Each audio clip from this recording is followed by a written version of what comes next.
जय श्री कृष्ण।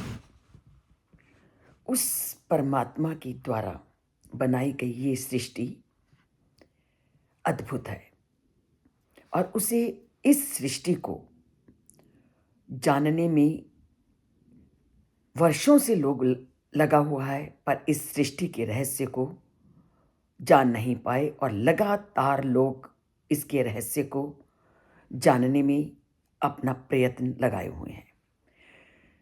तो इसीलिए श्री कृष्ण ने कहा, क्योंकि ये सृष्टि बहुत रहस्यमयी है, तो इस सृष्टि को देखने का रवैया भी सभी लोगों का अलग अलग है।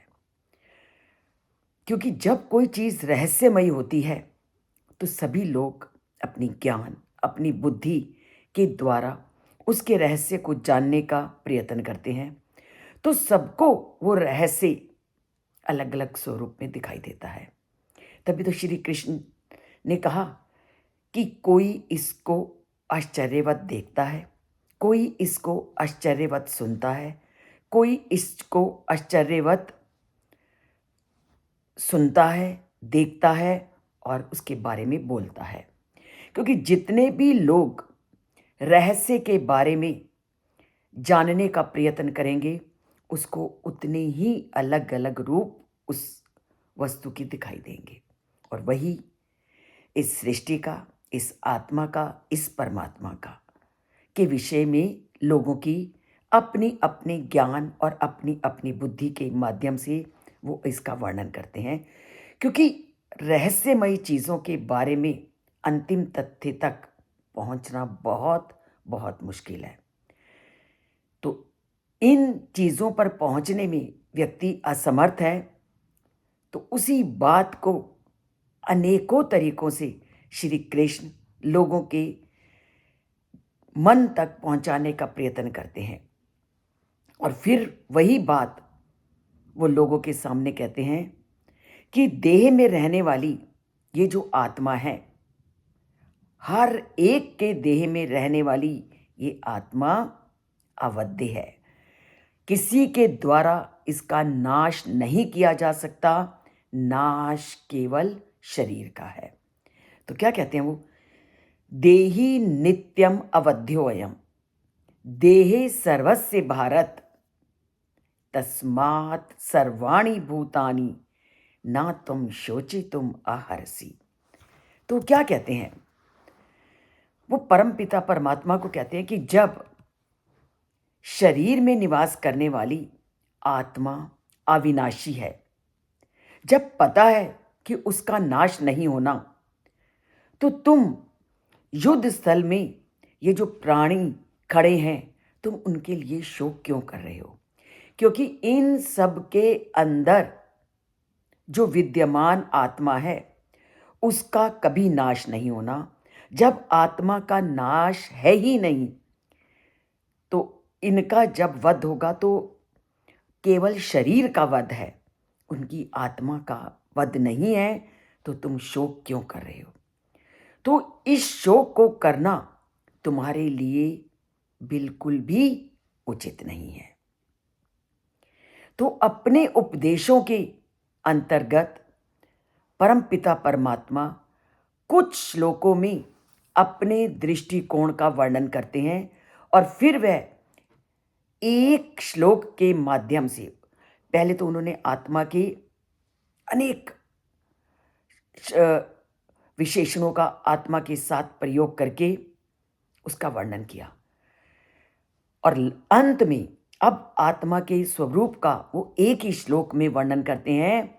और इस श्लोक में आत्मा की अमरता और शरीर से उसकी भिन्नता से संबंधित उपदेशों को वो सार रूप में वर्णन करते हुए कहते हैं कि आत्मा नित्य अवध्य है।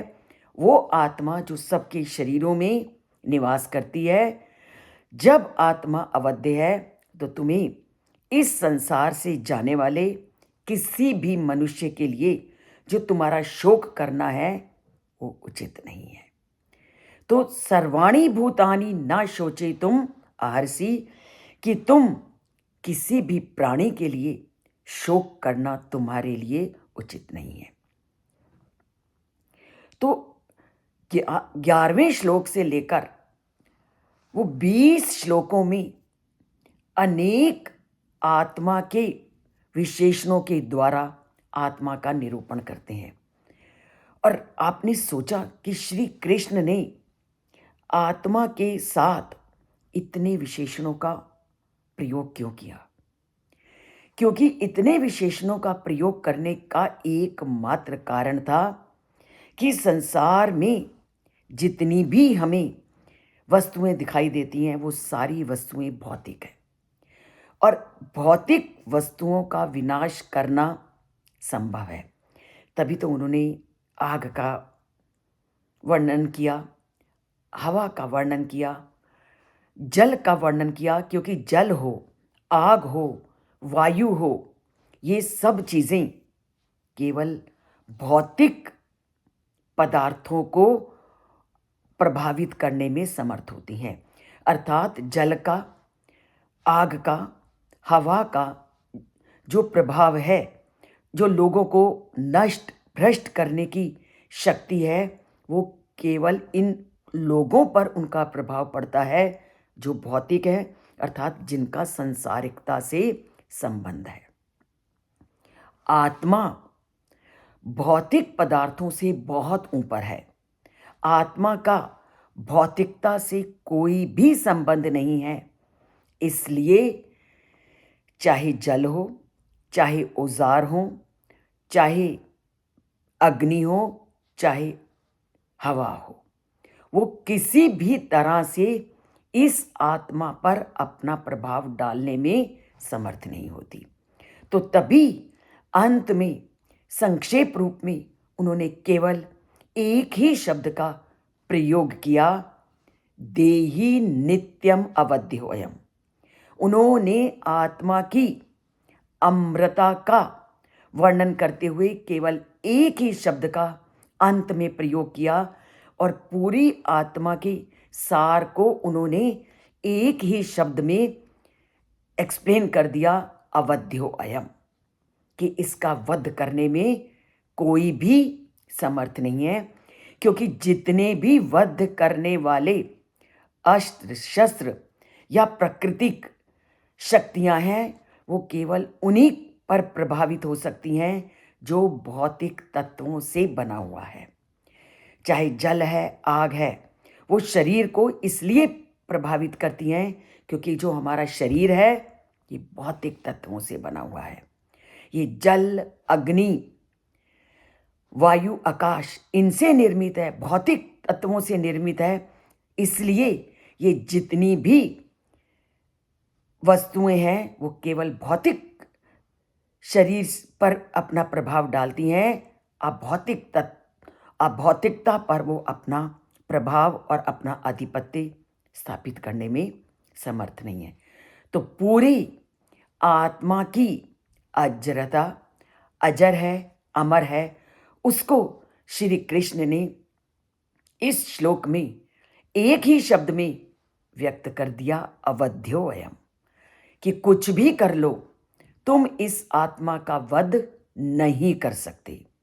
जब आत्मा का वध नहीं कर सकते तो इसके लिए शोक करने की तो कोई बात ही नहीं है। इसका वध होना नहीं, इसका नाश होना नहीं। ये आज भी है, कल भी रहेगी और आने वाले समय में भी रहेगी, जब तक आत्मा आवागमन के, आने और जाने के चक्र से मुक्त नहीं होती। और आने और जाने के चक्र से आत्मा तभी मुक्त होगी जब परमात्मा के साथ हमारा मेल हो जाएगा। आत्मा परमात्मा के साथ जब मिल जाएगी, उस परमात्मा की हम पर कृपा हो जाएगी, तो हमारा इस संसार से आने जाने का चक्र समाप्त हो जाएगा। तो जैसे ही विदेह मुक्ति होगी, जीवन मुक्ति प्राप्त होगी, तो हमारा संसार में आने जाने का चक्र समाप्त हो जाएगा, और उस प्रभु, उस परमात्मा के चरणों में हमारा हमेशा के लिए निवास हो जाएगा, जिसकी प्रार्थना हम हर शोक सभा में करते हैं कि इस आत्मा का निवास उस परम पिता परमात्मा के चरणों में हो। तो हम भी प्रयत्न करते हैं कि ऐसे कर्म करें कि हम भी आवागमन के चक्र से मुक्त हों और परमात्मा के चरणों में हमारा निवास हो। तो इसके लिए जुड़िए चैनल से, परमात्मा की कृपा को पाइए। और अगर चैनल को सब्सक्राइब नहीं किया तो चैनल को सब्सक्राइब करते हैं। सब्सक्राइब एक बार करना है, लाइक तो आपकी इच्छा पर है। परमात्मा से जुड़ना है तो लाइक करना है, नहीं जुड़ना तो प्रभु इच्छा।